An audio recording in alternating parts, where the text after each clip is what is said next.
കുറേ ദിവസമായി മോട്ടറടിക്കുമ്പോൾ വെള്ളം വളരെ കുറവാണ്. അപ്പോൾ ഇന്നിപ്പോൾ ഇങ്ങനെ നടന്നു നോക്കിയപ്പോൾ കണ്ട ഒരു രസം ഞാൻ നിങ്ങളെ കാണിച്ചു തരാം. ഇത് കണ്ട, ഇത് കണ്ട, കിട്ടിയ പണി ഒരു 1.5 പണിയാണിത്. പണ്ട് ഈ പൈപ്പ് കണ്ട് താഴത്തെ കൂടെ വീഴാതിരിക്കാൻ വേണ്ടി ഒരു ആമപ്പെട്ടിൻ്റെ മുകളിൽ കയറ് വെച്ച് കെട്ടിയതാണ്.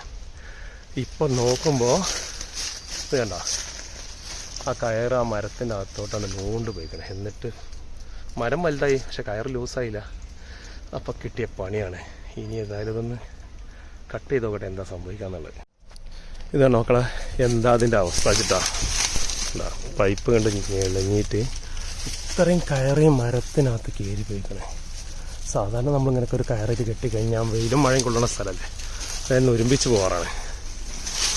അപ്പം ഇതിപ്പോൾ ഒരുമിച്ച് പോയില്ല എന്ന് മാത്രമല്ല, പൈപ്പിനാണ്ട് ജാമാക്കിയിട്ടേ എന്താ എന്താക്കിക്കണ ചേട്ടാ. എന്തായാലും സംഗതി അടിപൊളി. ഇനിയൊന്ന് കത്തിച്ച് നോക്കട്ടെ. കത്തിച്ച് നോക്കിക്കഴിഞ്ഞാൽ ചിലപ്പോൾ ഇത് ശരിയാകാൻ ചാൻസ് ഉണ്ട്. ചൂടായി കഴിഞ്ഞാൽ ചിലപ്പം പഴയ രീതിയിലാവും. ഇല്ലാന്നുണ്ടെങ്കിൽ ഇതിനെ കട്ട് ചെയ്തിട്ട് ജോയിൻ്റ് ചെയ്യേണ്ടി വരും. അപ്പോൾ അൽഹംദുലില്ലാഹ് കത്തിച്ചൊന്ന് ചൂടാക്കി 2 അടി അടിച്ചപ്പോൾ പൈപ്പ് ഏകദേശം വലിയ കുഴപ്പമില്ലാത്ത രൂപത്തിൽ കത്തി. എന്നാലും ചെറിയൊരു വളവേ ഉള്ളൂ, അവിടെ വലിയ പ്രശ്നങ്ങളൊന്നും കാണാനില്ല. കണ്ടോ? അപ്പോൾ എന്തായാലും എല്ലാവരും ശ്രദ്ധിക്കുക. അതുപോലെ പൈപ്പൊക്കെ എവിടെയും കെട്ടിയിട്ടുണ്ടെങ്കിൽ ഇടയ്ക്കൊന്ന് പോയി നോക്കുക.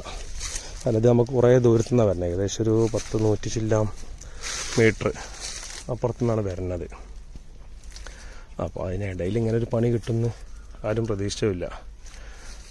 100 100 മീറ്ററിൻ്റെ അപ്പുറത്താണ് പൈപ്പ് കെട്ടി വലിച്ച് കൊടുക്കുന്നത് വെള്ളം. അപ്പോൾ അത് കണ്ടോ, അപ്പോൾ പൈപ്പ് വലിയ കുഴപ്പമില്ല. പൈപ്പ് അത്യാവശ്യം ഷേപ്പായി, വെള്ളം അതിൻ്റെ ഒഴുക്കിനെ വല്ലാതെ ബാധിക്കാത്ത കോലത്തിൽ എത്തിക്കണം. എന്തായാലും അൽഹംദുലില്ലാഹ് കട്ട് ചെയ്യാതെ വന്നല്ലോ. കട്ട് ചെയ്താൽ ഡബിൾ പണിയാണ്.